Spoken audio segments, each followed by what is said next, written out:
Welcome to Moments with Marianne. I'm so delighted we're spending this time here today. We have a very empowering show coming right up with special guest, Dr. Marni Feuerman, and she's here today to share with us her new book, Ghosted and Breadcrumbed. Stop falling for unavailable men and get smart about healthy relationships. Now, Dr. Marni is a licensed social worker and marriage and family therapist with a private practice counseling those with relationship issues. She also trains therapists to do couples therapy and writes about love relationships for a number of online media. So let's welcome to the show, Dr. Marni Feuerman. Thank you. It's great to be here. What an honor it is to have you here and, of course, to talk about your new book. I mean, there's so much I learned in here, and my goodness, I think, people, once they get their hands on this, will be like, oh, of course this makes sense. Great. I'm definitely looking forward to what you've learned and talking about it. Well, why don't we start for our listeners that might be new to this? I mean, what is, ghosted and breadcrumbed? What does that even mean? I get asked that question a lot. There are definitely more terms that have come up recently that are to describe some dating trends and dating experiences. Certainly it's more amongst the millennial generation and people who frequently find or start dating or looking for partners online. And so some quirky terms have come out. Ghosting was one of the first ones I heard. And it's become pretty popular. I'm even hearing it in other settings as well, not just dating. And ghosting means just when someone suddenly disappears without explanation. And as we know, this can happen a lot in dating. You might have a couple of dates with somebody. You may even have a few months of a relationship even, and suddenly someone backs off or they cease communication. And you are left wondering what happened. And there's a lot of ambiguity around that. You're not understanding, I thought things were going okay. And so someone poof disappears and they ghost you. And breadcrumbed is just another similar term. And this is when, I think back probably long before breadcrumbs came out, people would just say, I'm being strung along. So someone's being maybe given little bits of breadcrumbs to keep them going, and yet the person never fully commits to the relationship or really gives all of themselves, but they're giving just enough, a tiny little breadcrumb to keep somebody keep someone involved. And again, that also sends mixed messages to somebody. And so there's a lot of other terms. Those two just were more popular. So I thought, let me use these. It's, I think, just maybe a way to draw attention to the book also, so that people pick it up and look at it and say, what is this? And as they get more information, they realize, I'm in that situation a lot. I feel like I am constantly either attracting or accepting not so great behavior from somebody that I'm really seeking a serious relationship. I want to find a partner, and things just keep going poorly. And I want to understand what's happening and what's going on. Yeah, it's interesting as, people start to dive into the book. I think everyone's had these kind of situations happen to them at one point or another in either dating or just their life in general. Yes, a lot. It's a very common experience, and usually somebody will say, "Oh, I have a story. I have a story to tell you like that, where I've had that experience." But it happens once in a while. I would say that's pretty random. But my book tends to also really focus on the person that seems to be finding this pattern over and over and over again, and they don't understand why. And so I really wanted to address some underlying reasons why this might be happening to someone over and over, because it becomes very unfulfilling, it becomes very painful, and it becomes very distressing, especially for the person who feels like, I have a lot to offer somebody, I have a good heart, why can't I find somebody who is going to match that and give me what I deserve too? Mm-hmm. Well, and so was that some of the main reasons that you wrote this book? Was that kind of the inspiration behind it, is getting this information out? Yeah, absolutely. Part of it was my own personal struggle that I had for a long time in my life, and I had to figure out what was going on. And luckily I was able to do that. When I do have a lot of articles that I've written online, and the ones that got the most views and the most feedback from people and shares and even emails to me were about a similar topic, where people felt like they weren't treated well in a relationship, or they were having these bad relationships over and over. Even women who would find themselves in a situation where they are with someone married, they're an affair partner, and they're being told a lot of promises that, one day they'll be together, and it doesn't happen. So this gave me a lot of information and told me that there must be a lot of women really struggling with this. I felt like it was a good way to compact a lot of information that was easily accessible. I love the idea of an inexpensive paperback that you can read, and that you can get hopefully a lot of insights out of, a lot of strategies to change, a deeper understanding of the problem and what to do about it. So it just made a lot of sense that a book would be a really great resource to offer people who are in this type of circumstance. Well, and your subtitle of the book is Stop Falling for Unavailable Men and Get Smart About Healthy Relationships. So Yes. Why do you think, sometimes people get involved with married people? Why do women go for married men? One of the things that I discovered about this is sometimes they don't know the person's married when they first meet. So I think women sometimes get fooled.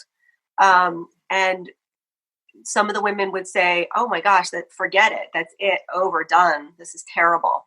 And then there were many other women who already felt something for this person. They feel a lot of chemistry. There's intensity. They feel passion. They label it love. They feel like I already have feelings for this person. And maybe they're even given a lot of explanations as to, what's going on with the marital relationship that they believe. So they start feeling hopeful. They might even think, this person must be for me because the chemistry is so strong. And so it's a bit of a trap, and it's hard for them to then get out of it. And then another element is that a lot of time goes by, and they've invested a lot of time and energy into the relationship. And so then it's sort of like, well, should I just wait a little bit longer? Is something going to happen? Is something going to change? And meanwhile, they're wasting their life. They're wasting a lot of time with somebody who they don't really even know if it's going to work out, even if the person did, leave their spouse. And if it doesn't happen pretty quickly, like in the beginning, if things don't really line up quickly where the person says, yes, I'm actually separated, I'm filing divorce, I'm leaving, and then it happens pretty quickly. If it's not that situation, a lot of women end up feeling like they did waste a lot of time on the hope that the relationship was going to work out, and it doesn't. And then they're really unhappy with themselves, and they feel really bad, even worse about themselves here. And they feel lied to and betrayed. And so I think it happens partly accidentally. And then people get sucked up in the feelings of it and how they feel for this person. And then they end up staying, or they end up believing what the man is telling them. And so it keeps them hooked. So that's how I think that can happen. Well, it's interesting. I mean, I think back when I used to spend time with friends in LA. We would go to different restaurants and wait for traffic to die down so I can drive back home. And we'd have guys that would come up and talk with us. And I often would hear, oh, well, I'm separated or I'm divorced. And, one of the questions I'd ask them is like, well, does your spouse know that? Because sometimes, Right. It's smart that you knew to ask that. It doesn't mean I'd get a straight answer, but so. Right. And people do they slip the ring off into their pocket when they're at a bar, and these are not high quality men that are doing that. So I want women to really know, like, you're already getting off on a faulty foundation, and the person has essentially lied to you. So that's something I want people to stay more in their rational brain about this, and not fall for it and not get stuck in it. And when they realize it's happening, the sooner the better to get out of the situation. Yeah. Why do you think so many men are so emotionally unavailable? I think that men are born with a similar capacity to be emotionally connected. However, I think more of it maybe has to do with parenting and with the way they're socialized. We're starting to realize that we often are socializing men in very traditional masculine roles now. And this, I think, was probably maybe while I was writing the book or after, I was starting to hear the term toxic masculinity. I think that's the piece of it that we're seeing as well. So we're not really helping them be more emotionally expressive and be more tuned into their inner emotional world and put it into words and realize that that's how people connect, and that it's also okay to show vulnerability. So I think we look down on that with men, and hopefully that's going to change. But I think women naturally do that. I think it's rewarded. I think we are very relational, nurturing. It's just a much more natural tendency to be more emotionally expressive, and that's, we live longer, or we're healthier because of it. So the impact, both psychologically and health-wise, I think has been proven that when you are more emotionally expressive and you're able to get your needs met that way, you're healthier. And so I think we just have to do a much better job with helping men with that. And I think that's hopefully starting to happen and starting to change, because if we perpetuate these norms, we're not doing anyone any good. It's not helping romantic relationships, but it's also not helping men health-wise to do that. Well, I think, we're in such a great time because there's so much dialogue going on in regards to just, when we look at roles that men play and the ability to express their feelings. I think it allows them to be more authentic, than probably and empathic. Yes, authentic, and also have empathy. And so when they're being that we've got a lot of men doing, let's say, inappropriate behaviors towards women, or making sexual remarks or harassing, or if they had empathy for that behavior. So again, if they were tuned into to what it's like for them emotionally, they may not do those behaviors either. So I think that's a big part of it. Oh yeah. I mean, 20 years ago, these conversations weren't happening. Right. Right. So yes, we're moving in the right direction for sure. Well, and with that, what are some of the healthy, just the healthy things that we can look for in relationships, and maybe some of the red flags? Sure. I think the heart of it that I like to impart to people is that you're going to want to see that there's honesty, integrity, there's transparency, that somebody shows accountability for their behavior, that they are emotionally engaged, they're present, they show up, they're accountable. So things line up. Their words, their actions line up, that they are reliable, especially reliable and consistent. So once you get the inconsistency, once you get somebody backing off or minimizing your needs or your feelings, like right away, you start to feel the distress of that disconnection. But you also start to question how secure and safe the relationship is. So I think as far as the red flags go, it would be the opposite of that. If you're getting a lot of mixed messages, if someone says, I'll call you at 8, you don't get a call at 8, and then the next day you're saying what happened and you get some flimsy, weird excuse, and there's no accountability and there's no, oh gosh, I'm really sorry. My mind, it slipped my mind and that wasn't right. I won't do that again.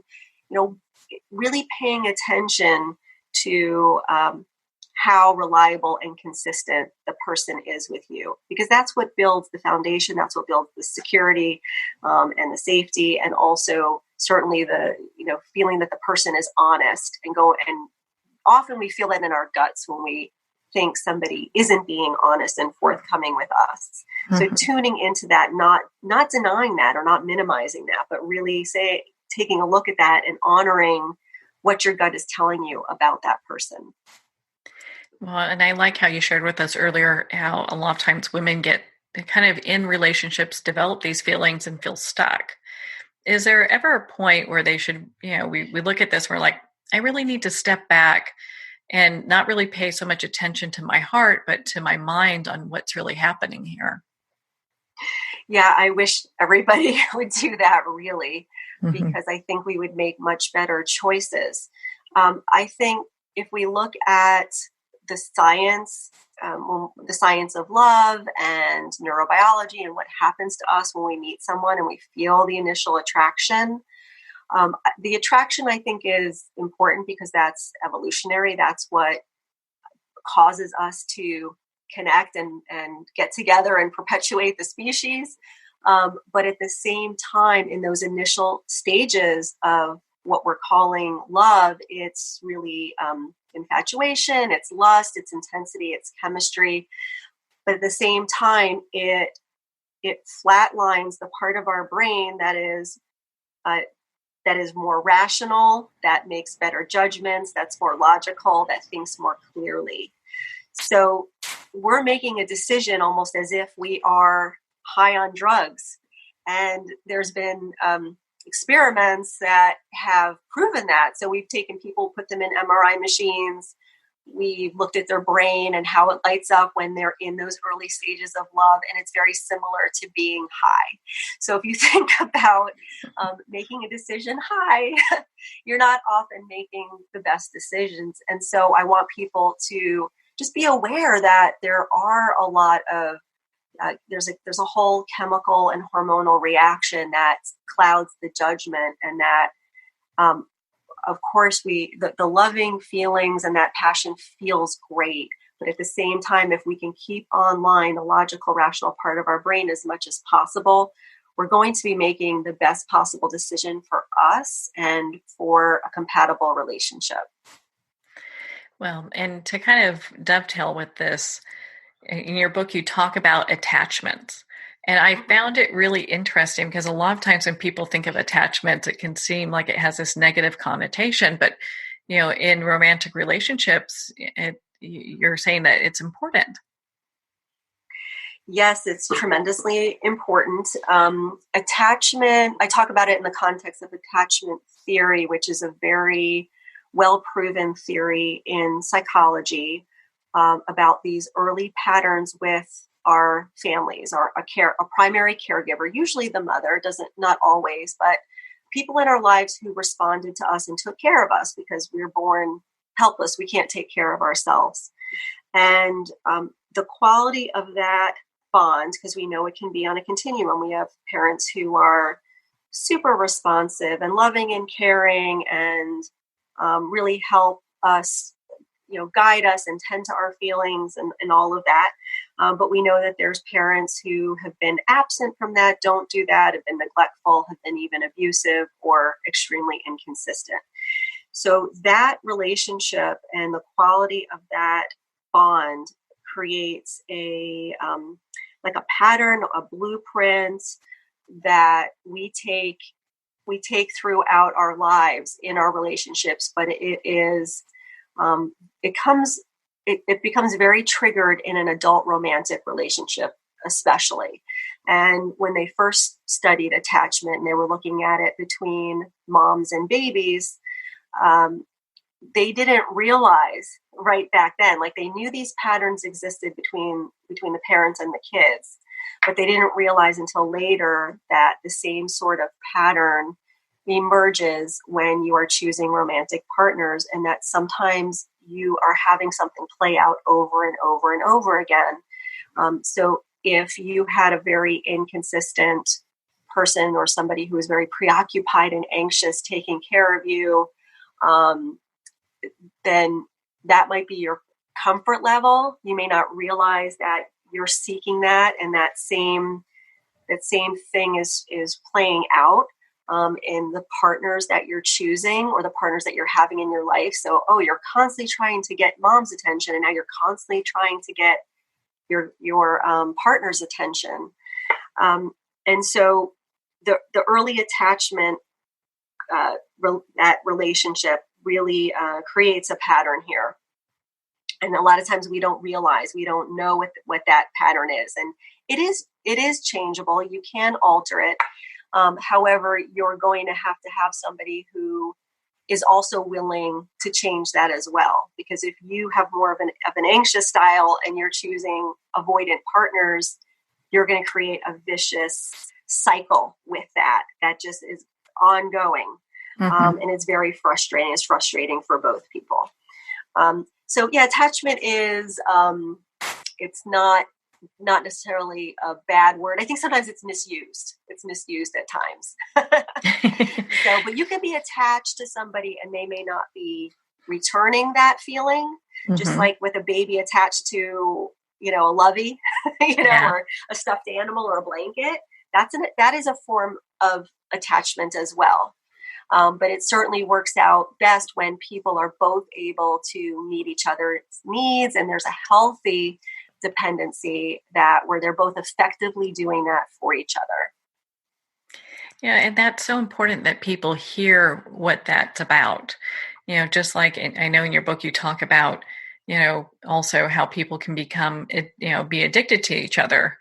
And it's interesting when I think of myself at 18, I probably was that young person doing that, but as we mature and get a little older, it could still happen.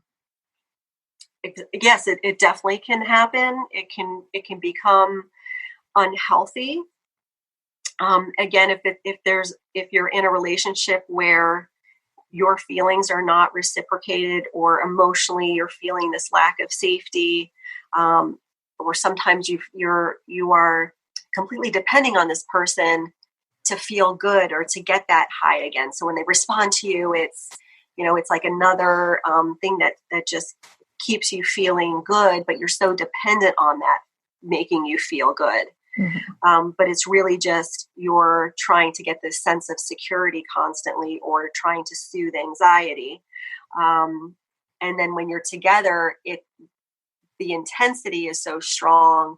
And so then it reinforces that for you as well. And so you're just kind of looking for that feeling over and over and over again. And that maybe there's not enough positive things in the relationship, or it's not balanced. And maybe you're also foregoing, a lot of other things, a full life, and you're overly focused on that relationship. And so then it does take on an addictive quality to it.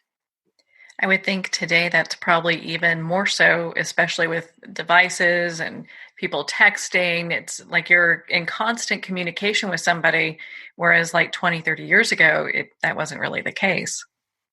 Yeah, the expectations have gotten probably much greater for that, and probably not, like you said, in a good way, because, part of attachment is that this person is a secure base and a safe haven is the terminology that we use, which means that you go to them for comfort and they're there for you, but at the same time, you feel safe and secure being independent and exploring the world, going about your day, because you have a mental representation of the person in your mind. But if you're feeling like, I always have to know they're there, I always need this text or this call or something that tells me they're always there, that to me, like, it sounds as if it's fostering more of a sense of preoccupation and insecurity, because we should be able to go, oh, you know what, a few hours can go by and I'm sure my partner's busy and that's okay, but we tend to maybe not do that. And then it's so easy to feel like, well, I put a message out to him. why hasn't he or her instantly texted me back?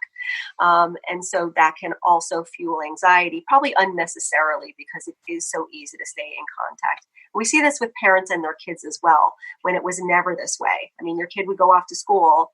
I remember myself, you go off to school and you don't see your parents again until you come home the end of the day. You didn't hear from them. They didn't talk to you. You didn't know when you were on the bus or anything. Mm-hmm. And now it's so different. We feel like we constantly want to keep tabs on our children. And so it probably isn't fostering the healthiest mentality for people. Well, it really kind of also teaching them a certain way that communication would be acceptable, or maybe that's not the best. Right. No, I agree with that. It's almost like giving them the sense that, I don't trust you to get through the day, without letting me know everything's okay. And it's not true. So we think it is. We've created that. Yeah, that narrative.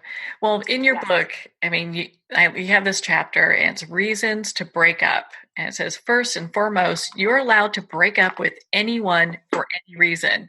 And I think this permission statement is also what people need to hear sometimes.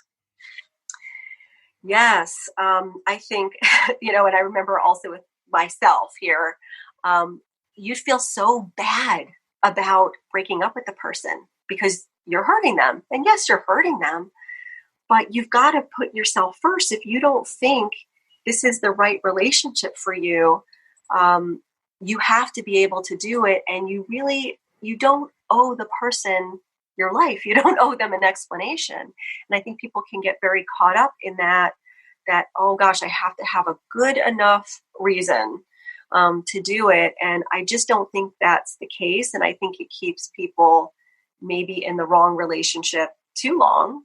And I think you're denying yourself in a way that just doesn't make a lot of sense to me. So yes, I wanted to give that permission statement in there. Well, and you also have this great section where, let's say someone's looking to develop that healthy relationship that, they're craving to have. You have dating do's and don'ts so that they kind of understand some of the landscape of what's okay dating. Yes. And I know that there's still a lot of confusion at times around dating. It can be confusing. But I think people should really pay close attention. I think the first couple of dates, maybe even the first date, it can be a microcosm for how things are going to look with that person. And I think a lot of people give more information than they even realize. So if you're on a date with somebody and you're really paying attention to their words, their actions, what they're saying, a lot of this can be very nuanced. But I think the more I get, maybe the word is like mindfully engage in dating and really pay attention and not just get lost in our feelings, especially when there's strong attraction, we'll stay more grounded in the process. So an example might be you're trying to, let's say, get to know the person better. And anytime you ask a question about work, about family, about, typical things you might talk about on a first date, and you find that they're always evasive or they're defensive or they don't want to talk about it, or they change the subject. And sometimes we just sort of float along with that, but, be curious about it. Why are they not willing to share and talk? And are things that they're saying making sense? Do things add up? Just being more mindfully engaged when you are meeting somebody initially, so that you can really discern, is this a good partner for me? Do we have aligned goals and values, and are things sounding like they make sense? That's just going to help you make these decisions in a more practical way, and that you're more likely to have a successful relationship and also avoid relationships that just are not going to work out in the long run. That's such important advice. My goodness. I mean, Ghosted and Breadcrumbed. Great read. Thank you. Great read. Where can our listeners connect with you and learn more about the work you do and be part of your community?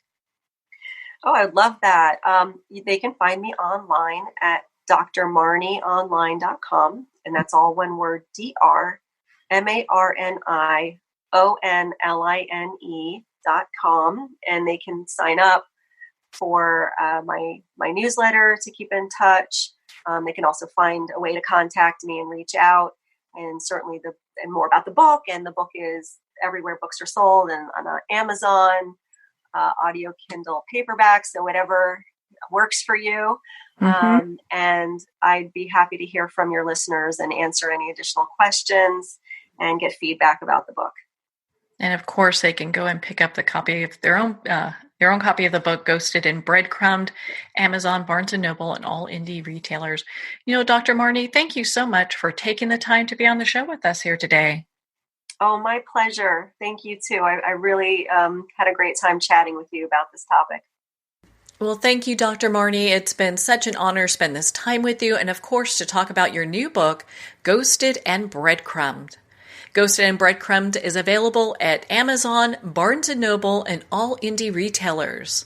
And again, if you'd like to connect with Dr. Marni, you can at her website, thetalkingsolution.com. Well, we're at the end of our time today. I would like to thank everyone for tuning in. You're listening to Moments with Marianne. And remember, make every moment count.